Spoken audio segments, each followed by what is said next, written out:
It's your good old middle-aged dad back with another video to help solve some problem trim areas. I showed you in a previous video how to install a door in an unplumbed wall, how to deal with your trim not fitting onto the wall properly.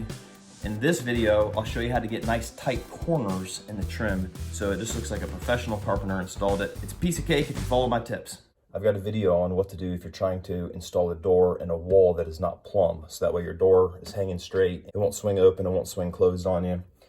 And I showed that you got to shave back this drywall, okay? But what I didn't show you was how to get a nice tight corner on your trim when you put it in. Now, to do that, I've got a couple scrap pieces of trim here. I've got a mark here for my inside corner. I'm gonna try to put these pieces lined up there. They're parallel to the door frame. And you can see that I'm opened up right here. So that tells me I need to change my angle. So however much this is opened up here, I wanna make these marks down here kind of parallel to the crack that's up here. That shows me how much I have to trim off of each one of these. Let me explain this a little bit better. Let's just focus on getting the angle set properly for the front face of the trim. You can see that I have a gap at the outside corner here, but there is no gap at the inside corner here. To know what angle to set the saw at, imagine transferring the width of the gap at the outside corner to the inside corner. Make a pencil mark on each piece of trim on your inside corner. If you connected those marks to the outside corners with imaginary lines, you should have two parallel lines. These lines represent what we want our saw to be set at, and that is what will close this gap.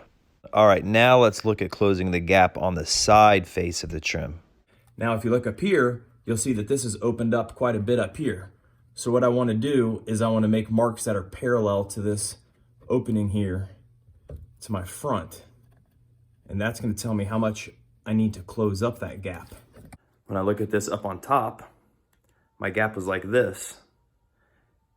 And I've made my marks there. You can see here I've made a line and a line that are parallel to each other. If I can cut my board from here down to 0 right here, and from here down to 0 right here, at the same time opening up the front, that's gonna be the magic combination of the angles. I'm gonna keep working with these scrap pieces until I get the angle perfect. So I've got my saw set at 43 degrees. That's what I made this cut at originally. And you can see if I line it up with the opening here that I'm parallel. But I can see from my mark right here, I want to keep this at 0 right on the edge. I want this part of the saw bed to move this way. So I'm going closer to 45. I'm only going to move it like a half a degree.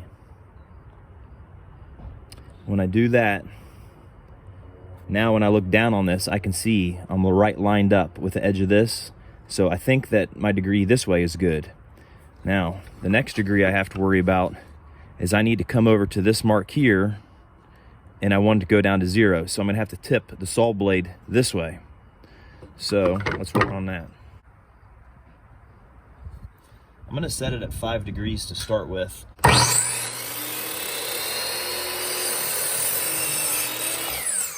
So I'm at -5 degrees this way, and I'm at 43.5 degrees this way. I'm gonna record that on this, so that way if it's a good fit, I know what to make the actual trim at, but I have to cut the other piece to make sure it's gonna fit to this, so I just can't leave the saw set up. I have to change a saw. Here's a little tip.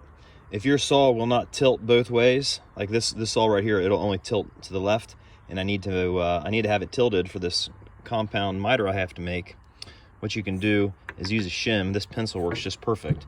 And now I can lay my trim up here, and this face here now is parallel to the base, just as if I had it flipped over the opposite way. I made my mark right here, and now I can just cut just like you normally would. And I can see when I put the inside corner together, my outside corner meets nicely, and I turn it back, and I've got a nice tight joint.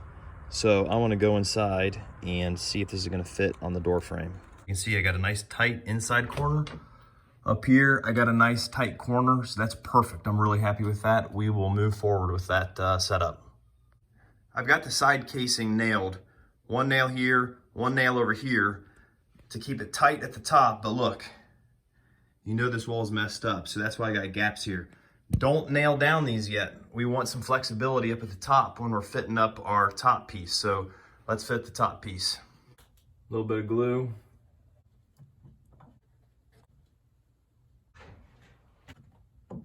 Oh man, this just fits like a dream. It's just beautiful. I want to hold these corners together as best as possible.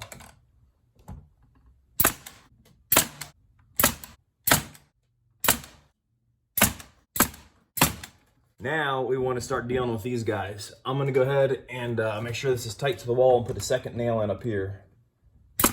My casing is touching the door frame on this side, but you got the big gap on the wall here. So I'm going to nail down the casing to the door frame first, and then I'll fold it back to the wall and nail it to the wall. So let's get our 1/4 inch reveal. Now I've thrown in a few extra nails on this side, more than what I usually do. I only usually nail it in 5 places. I did it in about 8 places. You can see I'm nice and tight on this side. I'm tight up at the top. So now I'm gonna start at the top and start nailing it to the wall all the way down. And while I'm doing that, to close up this gap, I'm gonna push it with my foot and I'm gonna put my knee on it to help hold it while I start at the top.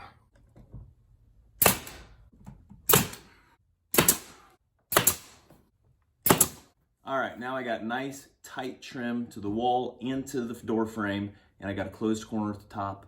I couldn't be happier. Look how beautiful that trim is. Nice tight corner all the way around, tight to the wall, all the way down, tight to the door frame, all the way down. I couldn't be happier with how this turned out. A carpenter with 30 years experience couldn't have made a nicer finished trim than this. So let me know in the comments below if it helped you out, if you've got any tips or tricks, and check out my other videos for other tips around the house. Thanks guys, see you next time.